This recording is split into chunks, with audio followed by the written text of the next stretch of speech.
Magandang hapon mga tropa pits. Ito tatapusin na namin to mga tropa pits. Kailangan bumiyahe. Ayan. Wala nating magsakripisyo para maghanap buhay tong jeep na to mga tropa pits. Ayan, tulong-tulong na sila oh. Sakripisyo ba mga tropa? Yung nakaputi dyan kanina, nakaporma. Tingnan mo, nakasando na lang mga lodiyo. Yan po yung ano namin, pinaka-head namin dito. Ganyan ang samahan, nagtutulungan. Walang iwanan, sabi nga nila, sa hirap at ginhawa.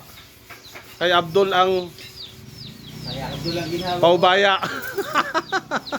Yan si Abdul mga kalods. Yan si Marlon, welder natin ngayon. Na-persa yan. Katumbas ng dalawang 4x4 to mga kalods.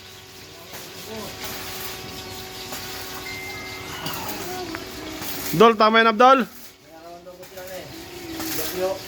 Gagong gupit si Abdul, mga tropa pits. Yan si Jay kanina nakaporma yan, nakasapatos pa yan. Ayun, pang basketball na lang oh. Boss, ipagalan ko na to. Sige, full weld mo na yan, full weld mo. Okay na yan.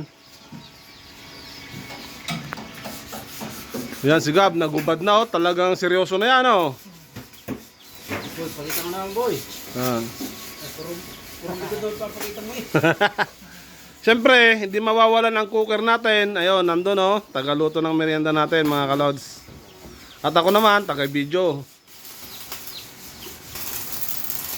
Ang isa naman yan, nag-iisang bamburmuran ng Pilipinas. Ayun oh.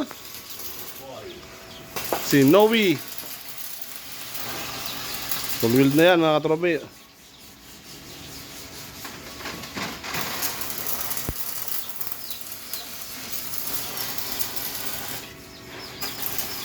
Okay mga lads.